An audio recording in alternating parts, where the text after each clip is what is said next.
Hai semuanya, gimana kabar kalian? Semoga selalu dalam keadaan baik. Jadi, teman-teman, welcome back di segmen analisa kripto. Dan di video kali ini kita akan bahas lagi soal Filecoin. Saya dengan requestan teman-teman di kolom komentar. Hari ini Filecoin diperdagangkan di kisaran 59.000. Teman-teman, ya sempat tadi naik sampai ke 60.000, tapi sekarang udah sedikit koreksi. Jadi buat teman-teman yang belum tahu, ini adalah project berbasiskan dengan teknologi cloud storage atau Filecoin Decentralized Storage Network Design to store humanity most important information. Jadi dia mirip seperti cloud storage gitu ya, tapi ini sifatnya decentralized storage, artinya adalah disimpan di berbagai macam em, komputer, teman-teman. Jadi bisa dibilang ini mirip kayak project apa ya namanya, torrent ya. Torrent kalau nggak salah itu digunakan dulu, teman-teman.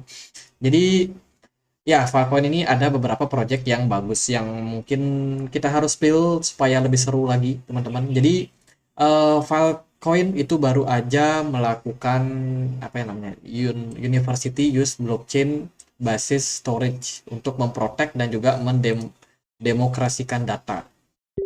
Jadi ini sebuah project yang bagus, teman-teman, di mana mereka sudah masuk ke yang namanya institusi ya, masuk ke yang namanya universitas, tentunya dengan tujuan untuk memberikan kemudahan layanan transaksi data yang mudah dalam satu institusi tersebut.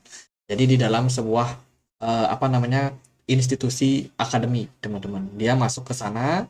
Jadi ini disampaikan sendiri oleh Danny O'Brien sebagai senior fellow fellow the Filecoin Foundation.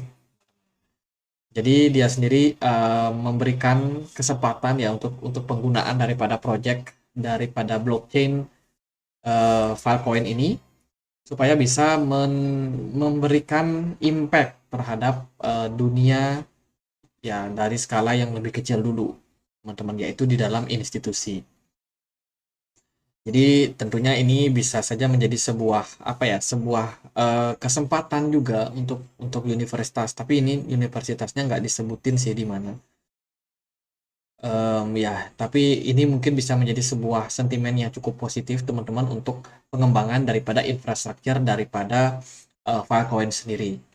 Nah, Filecoin itu juga dikabarkan akan melakukan upgrade. Ada Golden Gate upgrade yang tentunya ini meningkatkan reduces decentralized storage cost. Jadi akan mengurangi biaya daripada decentralized storage mereka. Jadi ini mereka bekerja sama perusahaan namanya The Decentralized Storage Alliance atau Aliansi Decentralized Storage, di mana bersama-sama itu mengembangkan protokol yang dapat memberikan kemudahan terutama dalam hal fee transaksi untuk Filecoin storage provider. Lagi-lagi ini adalah sebuah upgrade yang akan mereka lakukan, teman-teman. Ini bersifat software ya, upgrade-nya bersifat software, sehingga cost kalau kita menggunakan dari storage yang dimiliki oleh Filecoin ini bisa nanti ke depannya menurun. Makin sedikit cost-nya, tentunya ini bisa menimbulkan efek yang semakin besar adopsi yang akan dilakukan. Mungkin ada perusahaan-perusahaan ataupun universitas lain lagi yang akan memanfaatkan fitur yang dimiliki oleh Filecoin. Filecoin juga dikabarkan itu baru saja menyelesaikan smart contract mereka yang disebut sebagai Filecoin Virtual Machine ya, di mana dia sekarang sudah kompatibel sama apa namanya, beberapa DEX daripada blockchain Ethereum atau smart contract-nya Ethereum. Salah satunya ya SushiSwap, terus Celer di sini juga dia udah compete, terus juga ada Anchor protokol juga sudah bisa connect. Jadi ada banyak DEX di sini yang sudah bisa kompatibel sama virtual mesinnya Filecoin. Jadi ini menarik, teman-teman. Sudah terjadi progres ya. Jadi itu terus juga kalau kita perhatikan dari segi storage trend ini mengalami fluktuasi ya, lumayan sering naik dan turun, teman-teman, karena tergantung penggunaan daripada para user yang menggunakan dari blockchain Filecoin ini.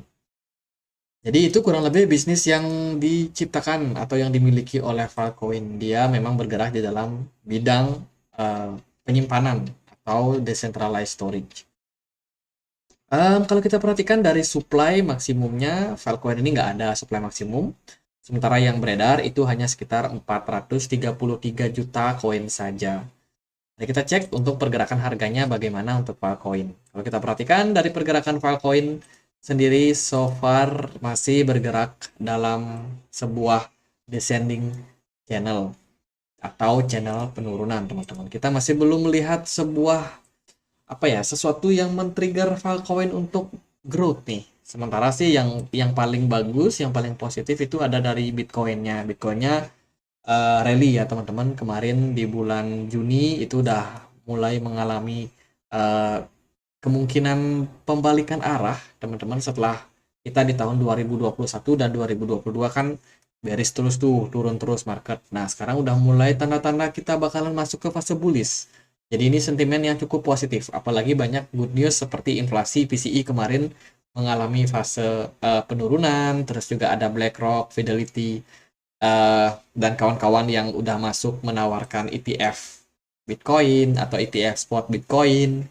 Belum lagi ada sentimen-sentimen yang mungkin kedepannya akan bagus, seperti ada Pilpres, terus juga akan ada kemungkinan QE atau quantitative easing setelah inflasi berhasil diredam. Jadi saya rasa itu sih beberapa potensi-potensi yang akan mungkin terjadi. Oh, juga satu lagi ada halving Bitcoin di tahun 2024. Saya rasa ke depan market bakalan sangat menarik.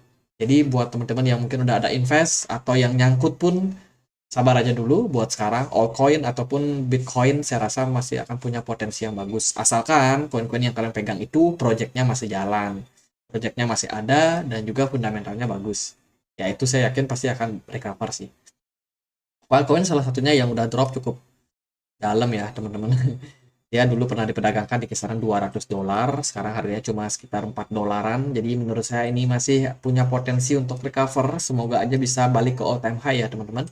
Kalau kita perhatikan dari pergerakan Filecoin sendiri, dia ongoing untuk kembali menguat teman-teman. Cuman untuk jangka pendek, saya rasa ini masih bakalan ketahan di level $4,2. Di sana ada level resistance yang cukup penting untuk ditembus. Jadi kalau trennya bagus ya bisa jadi peluang untuk Filecoin akan kembali growth menguat. Itu ekspektasinya untuk jangka waktu pendek. Hanya saja kalau gagal maka arahnya ya kemungkinan bakalan kembali terkoreksi ke level supportnya kisaran $3,5. Sementara ini potensi yang bagus buat teman-teman yang mungkin ada nyangkut, sabar dulu aja ya teman-teman, nyangkutnya di mana. Kalau teman-teman memang mau di CA, kalau menurut saya proyeknya masih jalan, terus ada beberapa keunggulan yang mereka udah katakan tadi ya, mereka akan mengurangi cost sampai 40%, dan juga ya ini menimbulkan kemungkinan untuk adopsi yang lebih besar lagi untuk proyeknya Filecoin. Semoga sih memang terrealisasi dan ya at the end harga dari Filecoin bisa kembali growth, kembali menguat lagi. Gitu sih kalau dari jangka waktu pendek di time frame 4 jam, sementara progresnya udah mulai bagus. Filecoin ini sebelumnya dia sempat drop nyungsep ini sampai level 2,8, sekarang udah sedikit recover. Kemarin ada sedikit dump juga terjadi pada market ya. Mentok sampai 3,5 tapi sekarang udah bergerak naik. Jadi so far pergerakannya ini udah nggak dalam posisi downtrend dalam jangka pendek ya. Ini kan sebelumnya dia buat higher low. Nah, sekarang kita udah bikin higher high. Kita expect akan ada kenaikan yang terjadi sehingga bikin higher high baru atau lower high yang baru ya, sehingga pergerakan daripada Filecoin kedepannya bisa dalam posisi yang uptrend. Dari segi volume, smart money sedikit masuk ke market, cuman masih belum terlalu signifikan. Volume perdagangannya pun di perdagangan kemarin itu cukup volatile, cukup naik lah teman-teman. Sementara menurut saya ini pada market itu pada fokus itu di BCH sama Litecoin. Semoga sih kedepannya altcoin yang lain juga kebagian tren-tren yang mereka belum sempat. Ini Filecoin, Zilliqa, terus Cardano juga masih sedikit kenaikan. Optimism pun juga kedepannya mungkin akan juga berpotensi. Jadi buat sekarang gitu sih untuk coin storage Filecoin. Itu aja, semoga videonya bisa bermanfaat, dan kalau teman-teman punya pertanyaan lain, ada koin lain buat dibahas, silahkan langsung tulis di kolom komentar. Teman-teman, kita punya komunitas diskusi di Telegram buat teman-teman yang mau join, yang mau dapatin informasi soal update terbaru. Kita ada banyak sekali sharing di sini teman-teman, silahkan untuk join teman-teman, linknya bisa temukan di kolom deskripsi. Oke gitu aja, semoga bisa bermanfaat, dan akhir kata saya Andre, terima kasih.